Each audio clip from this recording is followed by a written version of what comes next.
If you're a fan of this channel, secret societies are probably nothing new to you. The Illuminati, Freemasons, the Knights Templar, you know the vibes. However, while most secret societies and their members are, well, secret, there's one secret society in the United States that has had its biggest event exposed, along with its star-studded guest list and disturbing practices. A retreat where some of the richest, most powerful, most well-known men in existence meet under the shadows of California's redwood forest, where they wear pointed red hoods and cloaks, participate in unsettling, possibly satanic rituals, and put on strange performances in front of a 30-foot tall owl statue. If that sounds creepy, that's because it really, really is. But that's not even the worst part. Powerful people from all over the world meeting in one place, a 700-acre compound deep in the woods, where phones and cameras are expressly forbidden, and not even a single whiff of Wi-Fi. All of that seems a little overboard, even by secret society standards. But when you consider the fact that one of the only events people know about this event is a meeting that led to the destruction of hundreds of thousands of lives, it almost seems necessary. And yet it really makes you wonder, what else are they hiding? There's no doubt that fishy things happen in this billionaire boys club, and we got to the bottom of it. So if you want to learn more about this secret society and what it does in the shadows, then buckle up. Welcome back. You're watching Conspiracy Vibes, and this is Bohemian Grove. Let's talk about the word bohemian. It refers to a type of person who chooses to live outside of accepted standards and conventions. Bohemian is usually associated with hippies, artists, and writers, people who tend to be young radicals that challenge the natural order of things and usually live in relative poverty as a result. People quite unlike the wealthy elite that are known to attend Bohemian Grove today. You know the type: filthy, rich, stuffy, old white dudes. The ones who pull the puppet strings of governments, corporations, and society in general for the most part. Former presidents, global politicians, tech, media, and business tycoons. Does he go to Bohemian Grove? Donald Trump? I've seen him, I doubt it. I doubt if he'd be invited. Does Obama? Obama's been there. I don't know about Biden. Interesting. Obama came up there very quickly because he didn't want to get a big deal, so he flew in and picked him up. They have a lakeside talk and then an evening event. And so he was brought in to see the evening event. So then, how did Bohemian Grove come to be associated with people who are definitely not Bohemian? It's easy. They just did what they always do. Take over something good that was built on the backs of others and claim it for themselves, corrupting it to suit their own dark needs and desires, and then possibly using it to spread that darkness. But we'll get to that later. The Bohemian Club, the invite-only secret society behind Bohemian Grove, was established in April 1872. It was created as the result of a handful of San Francisco Chronicle writers, editors, and other staff members wanting a place to hang out after work where they could eat, drink, and have intellectual discussions. Art, culture, that sort of thing. At first, members of the Bohemian Club were exclusively other people who could be considered artists or otherwise bohemian. Journalists were invited as full members, while painters and musicians were honorary members. And then the circle expanded. The qualifications for membership were relaxed to also include people with little, if any, artistic talent, as long as they had an appreciation for the arts and financial means. Every club needs funding. Before long, the rich and powerful outnumbered the artists the club was initially made for, by a lot.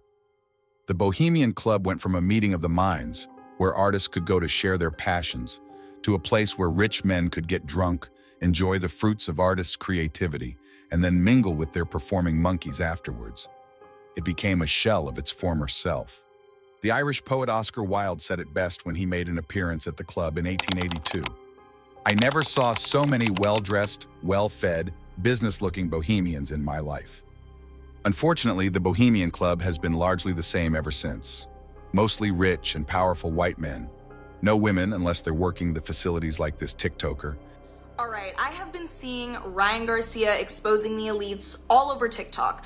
I worked at the Bohemian Grove when I was 16 years old as a steward, or a dishwasher, if you will. And I'm gonna go over a little bit of what it was like as my experience working there and the ground rules that are set for all workers at the Grove. So first and foremost, you pull up, you park your car in a huge parking lot, all the workers park there. This parking lot is a little bit off-site. It's right when you enter the Grove. There are shuttles that come every 15-20 minutes to take you to the Grove, to the kitchen. If you're working there, you're either a busser, you're a server, you're a steward, you're a chef, or you're security and you're dealing with luggage at the front, all right? So I was in the kitchen, obviously. The first day you get there, the first hour of working, they huddle you all up in the kitchen to go over some ground rules. The first thing you are told, obviously you don't have your phone. If there's an emergency, if you are having an emergency, if anything happens, do not call 911. They won't know where you are. They will not be able to locate you. Anything that is heard, said, or seen stays in the Grove. You do not discuss anything that happens in the Grove outside of the Grove, okay? What happens there stays there. Next up, for your breaks, all right, you have a very small section of where you can stay. You are not allowed to wander outside of the perimeters where the workers can be. I also just want to put out there, I was maybe one of 3 girls that were stewards, okay? And that's out of at least, per shift, maybe like 10 or 15 of us, all right? To piggyback off of what I said earlier about what happens there stays there. There was somebody who came on my second week. He came, he sat down, he had lunch with us. Mind you, lunchtime, everybody's together. It's all the chefs, it's everybody who works there.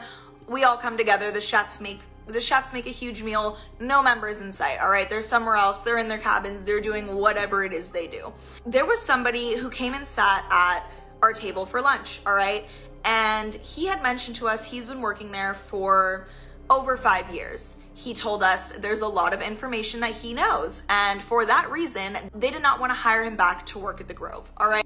He had exposed a few different things that he had seen go on in the Grove during his shift or during his break, all right? We were all shocked. That's the least I can say. The next day, this guy was gone. We never ever saw him again. After he had said what was said at that lunch table, we had never seen him again. That's the least I can say. The Bohemian Grove is a real place, all right? I worked there. I cleaned the dishes of the members. So it's a little bit of some of the ground rules and a little bit of my experience working at the Grove. So it is a real place. And even then, they are severely restricted, and a handful of artists of different disciplines. Known members over the years include people like Clint Eastwood, George H.W. Bush, Henry Kissinger, Newt Gingrich, Richard Nixon, Henry Ford, and many more like them from across the political spectrum. But considering you not only have to be invited, but also pay a $25,000 initiation fee along with yearly dues, you kind of have to be in a position of power or privilege like these men to even consider getting in. And if there's one thing you can trust rich and powerful men to get up to when no one is watching, it's no good. This is where the Bohemian Grove retreat comes into play. According to the Bohemian Club's website, can you believe they actually have a website? Bohemian Grove is a massive property in Sonoma County that contains buildings, dining and theater venues, roads and trails. It's where they host a yearly program with more than 100 entertainment events that run the gamut from symphony orchestras to recitals and lectures, as well as activities that take advantage of the area's natural splendor, like hiking, swimming, and canoeing. Sounds innocent enough, but let's dig deeper. The tradition started in the summer of 1878 with a gathering of just 100 club members in the Marine County Redwoods. They got drunk, partied through the night, and slept under the stars to celebrate a departing founding member. All things considered, it was a pretty wholesome gathering. At first, just like the club itself, the Bohemian Grove became ominous and twisted with dark secrecy as time went on. What began as a small gathering in the open woods with some drinks and friends was transmuted into a top-secret retreat on 700 acres of purchased private redwood forest in California's Sonoma County, where almost 3,000 club members mingle without any oversight, far from the public eye. No phones, no cameras, and it's not like they have satellite internet there or anything. For 16 days every summer, these men are, for all intents and purposes, off the grid. By decree, the members in attendance are not supposed to talk business or discuss outside concerns at all while within the encampment's boundaries or on any club grounds. It's literally their motto, "Weaving spiders come not here," a line from Shakespeare's A Midsummer Night's Dream that basically means, leave your baggage at home. But once the drinks start flowing and the inebriation sets in, Who's to say a few hands aren't shaken? Due to the caliber of the people in attendance and the thick cloak of secrecy surrounding the encampment, two emotions have welled up in the general public as the existence of Bohemian Grove has become increasingly known. Fear of what actually happens in those woods, and the immense curiosity that has inspired so many people to find out. Dozens of people have successfully infiltrated Bohemian Grove through the decades, because it turns out that it's really difficult to secure thousands of acres of forest, especially at night. A writer for Spy magazine named Philip Weiss went undercover at the camp before being arrested for trespassing in 1989. World-renowned hack Alex Jones famously snuck into the encampment and managed to film one of the club's rituals in 2000. Now but me explain, which hither ye have fought from regions where I reign. Ye fools and priests, I spit upon your fire.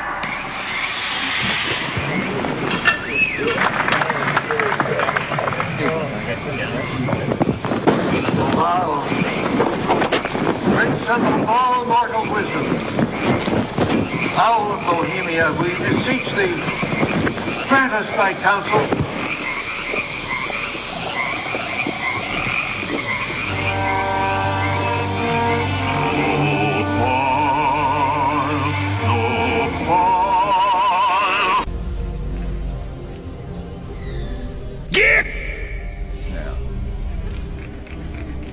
That's all you have to do. Today, for he has anointed me to preach. He has anointed me to heal. He has anointed me. Today,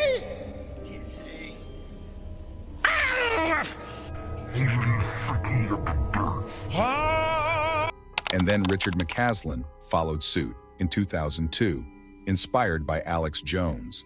His infiltration was the most disruptive and dangerous, since he was heavily armed and set several fires in an attempt to stop babies from being sacrificed to an owl god. As you probably know, forests and open flame are not really a winning combination. The efforts of people willing to trespass and gather information about Bohemian Grove has led to the spread of general knowledge of what goes on there. But the mythization of its rituals has vastly overtaken it. In more recent times, the insidious rumors of Bohemian Grove activities that have pervaded conspiracy theory circles for decades have been amplified by the internet. Now, tales of Bohemian Grove have even spread into pop culture. Tales of dark deals, secretive cult rituals, human sacrifices, sex trafficking. The list goes on, and it gets even worse the deeper you go. Through these rumors and alleged eyewitness testimonies like that of boxer Ryan Garcia, who claims he was captured and tied up by the wealthy elites of the club and forced to watch unspeakable acts take place, the mystique of Bohemian Grove has grown. The topic has become an obsession on TikTok, with people sharing shorter clips of much longer YouTube videos, breaking down their own theories, and getting the word out on this secret society. The secret of Bohemian Club is among America's most exclusive. The biggest secret is their 2,700-acre retreat in Northern California that they call simply the Grove. Peter Phillips wrote his doctoral dissertation on Bohemian Grove. This guy has actually spent time at the Grove as a guest of one of the members, and he was able to observe what really goes on inside firsthand. We've tried to talk to people in town about the Grove, and we've just been shut down. My PhD dissertation was on the Bohemian Grove. And, you know, after a couple of years, they trusted that I was sincere and wanted to portray the club accurately and honestly. What was the sociological significance? Since I'll never be able to visit, what can I compare it to? What's really happening here? Is this good for these guys? Is it good for us?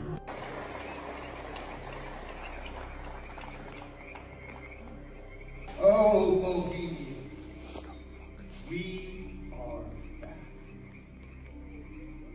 The spirit of the Grove has graciously given us this power to once again return to our beloved Grove. Such memorable, glorious, unforgettable times we had here. Is this real?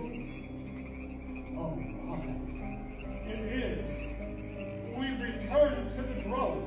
In our day, we were fooled into working more and creating less. Be in the moments. We are friends.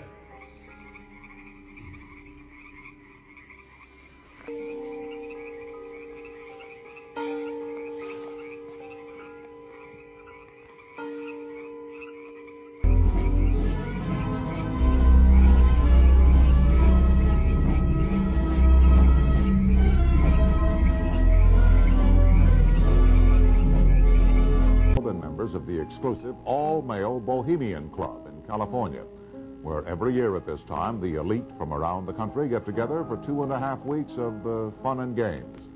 Steve Shepard has this special assignment report. More than 2,000 members of San Francisco's exclusive and all-male Bohemian Club have once again descended on Northern California. These men will spend most of the month of July encamped on some 2,700 acres of pristine and privately owned redwood forest. Forest very much like this. The place is called Bohemian Grove, and it's located just 80 miles north of San Francisco. The Grove is the Bohemian Club's summer retreat, and its facilities are hidden beneath lush forest canopy extending south from the banks of Sonoma County's Russian River. For more than a century, the camp has been a place where club members and guests from all across America gather to relax. The retreat is divided into dozens of small camps, the most prominent of which is called Mandalay. Among its members are businessmen like Leonard Firestone and Edgar Kaiser, and political figures like Gerald Ford, Henry Kissinger, William French Smith, and George Shultz.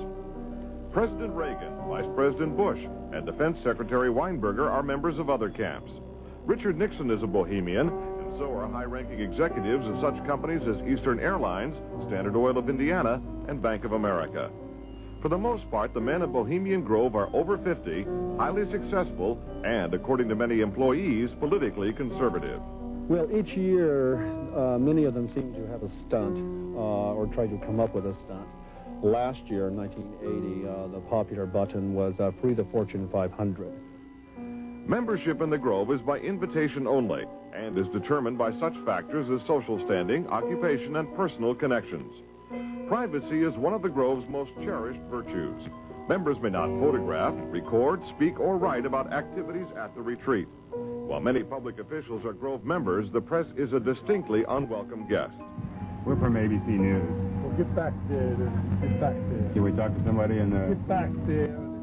Anyone willing to navigate a boat up the Russian River can get a glimpse of the northern edge of the compound, but that's about all. Still, there are outsiders who have researched the Grove. Sociology professor William Dumhoff found out enough to write a book on the place. Well, I think it's a playground for the powerful. It's a place where wealthy men from all of the United States gather for 2 weeks to relive summer camp with this ceremony called the cremation of care that begins the 2-week encampment where the body of dull care, symbolizing woes and concerns, is burned on an altar in front of a big owl statue. When that ceremony ends, they all start to cheer and yell and hand each other a beer. Other regular activities include the production of 2 plays, one of which involves major sets, orchestral music, and extravagant costumes. The other play appears to be just a bit on the lighter side, at least judging from these old photos. Members also spend time swimming, hiking, relaxing in the sun, and doing a bit of drinking from the Grove's own privately labeled spirits. Like a boys' camp, the Grove has a symbol, in this case, a somewhat fierce-looking owl. It also has a patron saint, St. John of Nepomuk, a legitimate 13th century Bohemian canonized for his sense of honor. What the Grove does not have is any women, not even as employees. Despite its camp-like atmosphere, the Grove does host some serious business. To the degree that there's anything important happens at the Bohemian Grove, it's political. The important speeches that have been made at the Bohemian Grove have been made, for instance, and the best example, by Richard Nixon. Eisenhower gave a speech there. It was the first time the West Coast establishment really saw him close up. Discussions at the Grove in the 1930s helped lead to the development of nuclear power and the atomic bomb. It was at the Grove in 1967 that Richard Nixon and Ronald Reagan hashed out differences over their presidential ambitions.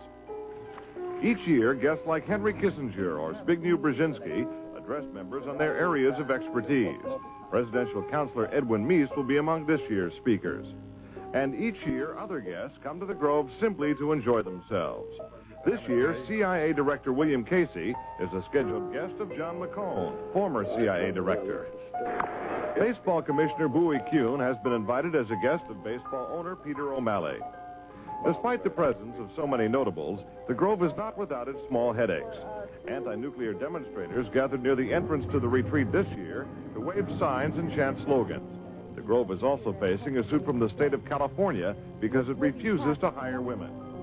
Still, the Bohemian Grove seems in no danger of passing. Herbert Hoover called it the world's greatest men's party, and there is a list of powerful people waiting to get in on it. Steve Shepard, ABC News, San Francisco. Bohemian Club is set up in San Francisco in 1872, and basically this is a club for journalists, for people who are exploring and thinking about ideas, the cool kids, if you will. Ronald Reagan, Richard Nixon, Kissinger is in the club. But the city is no place to forge fraternal bonds. That happens in a hidden forest in Northern California called Bohemian Grove. It's really like the ultimate sleepaway summer camp for rich and famous men. They sleep in tents, they drink heavily, and they also network. Don't let the laughs and liquor fool you. Members gather at the Bohemian Grove to hatch plans that change history. No less than the Manhattan Project was agreed upon here. J. Robert Oppenheimer first breaches the idea at Bohemian Grove. We can thank atomic weaponry and atomic power for what happens at Bohemian Grove. Before getting down to business, the retreat kicks off with an odd ritual. This is when things get weird. The retreat begins with an ornate ceremony called the cremation of care. The idea being that we are here to take the weight of power off of our shoulders. We're leaving behind the cares of the outer world. A boat known as the Ferry of Care contains an effigy in the shape of a body known as the Body of Care, and it is sent across a body of water to these dark, mysterious, hooded figures.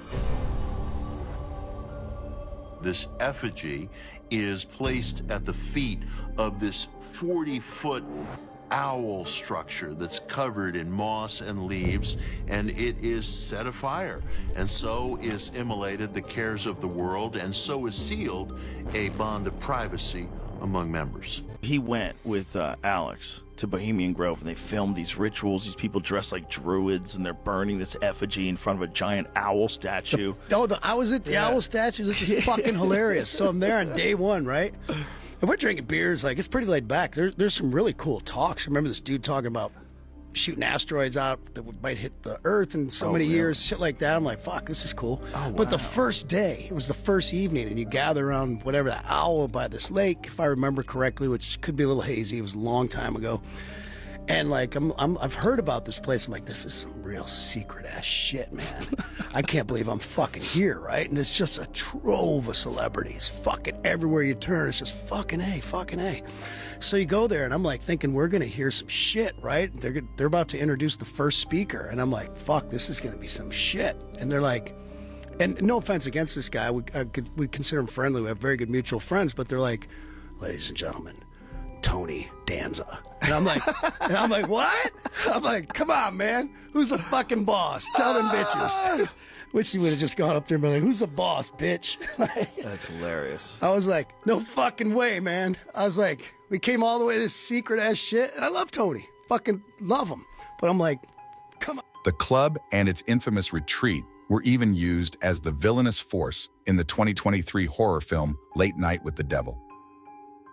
We are back in 5, 4. Now, here's Mr. Midnight, Jack Darrow. Oh, good evening, Night Owls, and thank you for allowing me into your living rooms once again. Well, Night Owls, we've got a heck of a show in store for you tonight, and I'm very excited for you to see it all unfold before your very eyes. I really hope you love it. Gosh, I hope you love it. Please love it. I'm trying to host a nationally syndicated talk show. And I'm trying to help you keep it on the air. We all know how important it is to keep our sponsors and affiliates happy, but in my humble opinion, there is only one person who really matters in this whole darn crazy business. And that is you, our viewer. You're meddling with things you don't understand. Whoa! Now, as you know, here on Night Owls, we think it's very important to keep an open mind. Please welcome Dr. June Ross Mitchell and Lily, the young subject of the book, Conversations with the Devil. I really don't think it's a good idea, Jack. She's becoming more unpredictable. That's a good thing. That's why we still do live TV. Ladies and gentlemen, please stay tuned for a live television first as we attempt to commune with the devil.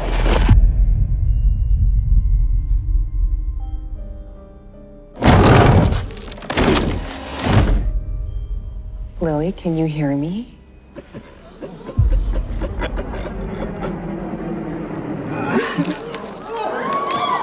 Good to see you again, Jack. Lily, return to me. This isn't about ratings anymore. No one's going anywhere. How could you let it happen, Jack? How could you let it happen? Please be warned, anyone with young children in the room. Go to commercial! Go to a commercial! What you're about to see. You okay, Jack? Is profoundly disturbing and shocking. You get out there, Mr. Midnight. And you knock him dead. While it's important to remember that it's just a movie, Late Night might have provided the general public with the most comprehensive look at the Grove's inner workings as possible, showing people in hoods and cloaks, the owl they worship, and possibly even the true purpose of the retreat.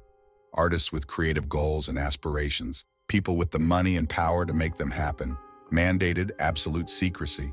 Yeah, it's not hard to see how people might think that Bohemian Grove might not be as innocent as it's described on the website, despite weaving spiders not being welcome. Is it a stretch to think that artists, writers, performers, musicians, and more are granted career-related favors in exchange for exclusive entertainment during the retreat, which even the website says is written, composed, designed, directed, produced, and performed by club members? And with that line of thinking, is it possible that these performances are done in the service of some kind of entity, whether it's evil or not? Maybe we're getting a little ahead of ourselves, but how else are we supposed to interpret this?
This is the cremation of care, a ritualistic performance that serves as the opening ceremonies of every Bohemian Grove midsummer encampment.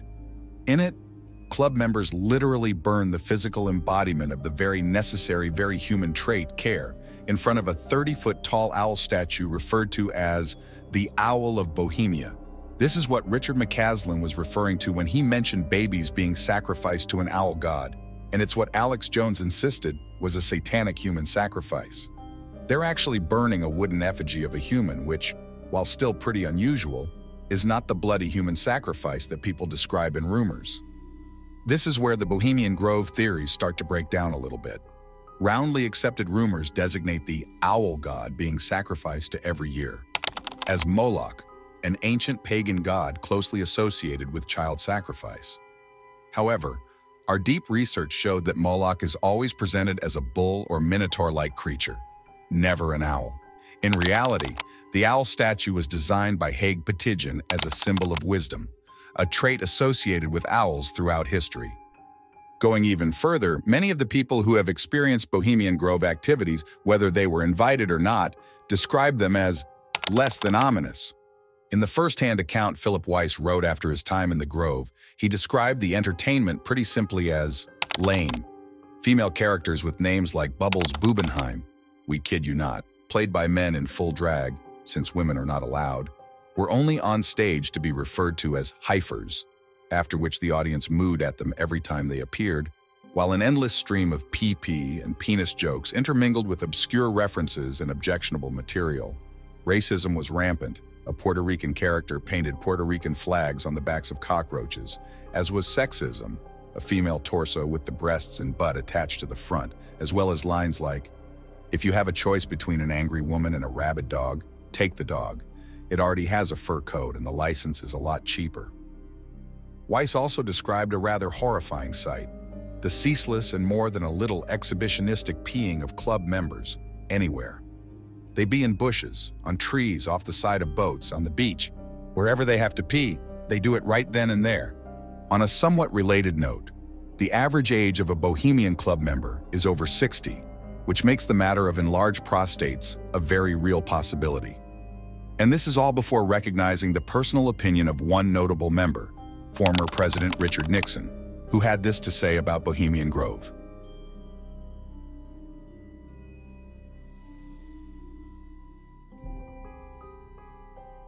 These references are obviously a little dated, but people who have worked at the Grove or have had closer encounters with it have come to similar conclusions.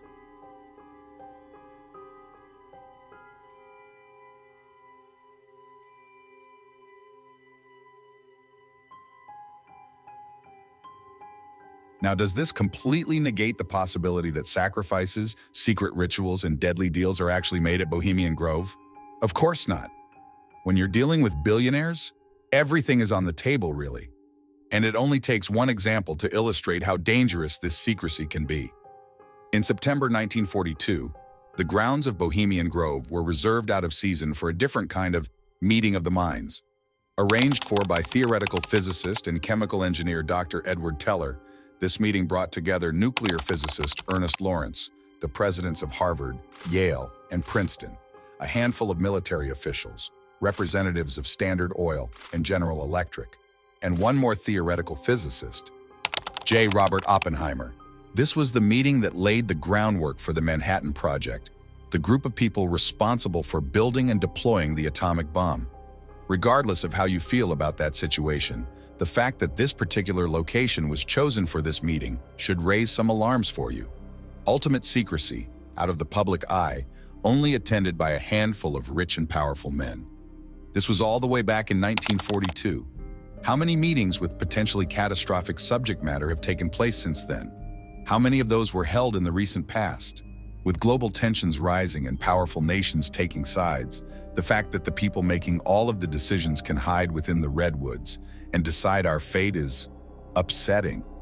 But hey, at least they can pee wherever they want. Until next time, take care of yourself and don't believe everything you hear. See you in the next one.